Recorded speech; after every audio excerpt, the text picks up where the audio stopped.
എന്റെ യൂട്യൂബ് ചാനലിലേക്ക് നിങ്ങൾക്ക് എല്ലാവർക്കും സ്വാഗതം. കഴിഞ്ഞ ക്ലാസ്സുകളിലായി നമ്മൾ സ്വരാക്ഷരങ്ങൾ, വ്യഞ്ജനാക്ഷരങ്ങൾ, ചിഹ്നങ്ങൾ എന്നിവ പഠിച്ചു.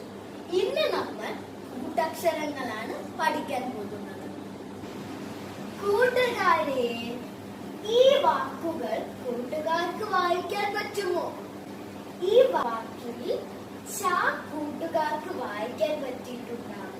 പക്ഷെ ഈ അക്ഷരം ക പോലെയും ഉണ്ട്. ഇത് മായും ആട് ചിഹ്നവും കൂട്ടുകാർക്ക് അറിയാലോ. പക്ഷെ ഈ അക്ഷരം കൂട്ടുകാർക്ക് അറിയില്ല. ഈ വാക്കിലോ പായും ജായും അമ്മിന്റെ ചിഹ്നവും കൂട്ടുകാർക്ക് അറിയാം.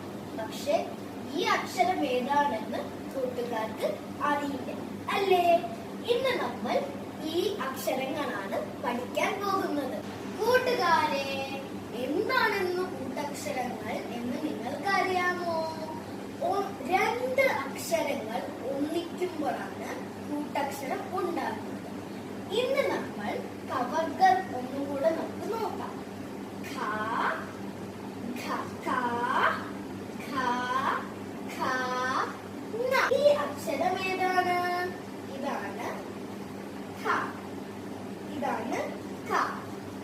നമ്മൾ ഒരു കായും വേറെ ഇതേ കായും ഒന്നിച്ചാൽ ഒരു കൂട്ടക്ഷരം ഉണ്ടാകും. ഈ കായും ഒന്നിച്ചാൽ ഒരു കൂട്ടക്ഷരം ഉണ്ടാകും.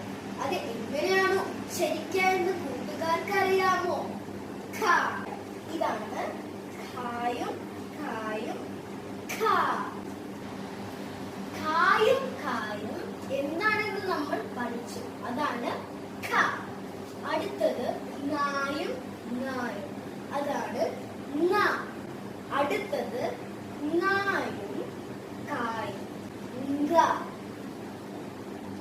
കൂട്ടുകാരെ, ഇപ്പോൾ നമ്മൾ പഠിച്ച കൂട്ടക്ഷരങ്ങൾ വെച്ചുള്ള വാക്കുകൾ നമുക്ക് നോക്കാം. ഖ വെച്ചിട്ട് ചക്ക, വാക്ക്. പിന്നെ ങ വെച്ചിട്ട് പങ്കജം. പിന്നെ ങ, മാങ്ങ. കൂട്ടുകാരെ, കൂട്ടുകാർക്ക് കൂട്ടക്ഷരങ്ങൾ എന്താണെന്ന് മനസ്സിലായില്ലേ? ഇത് ഒരു കൂട്ടക്ഷരം. ഇത് എങ്ങനെയാണ് വായിക്കുന്നത് എന്നറിയാം. ഈ അക്ഷരം നമ്മൾ ദ എന്നാണ് പറയുന്നത്. പക്ഷെ ഇത് നമ്മൾ ഒന്നിച്ച് വായിക്കുമ്പോൾ നന്ദി എന്നല്ല പറയാം. നമ്മൾ നന്ദി എന്നാണ് പറയുന്നത്.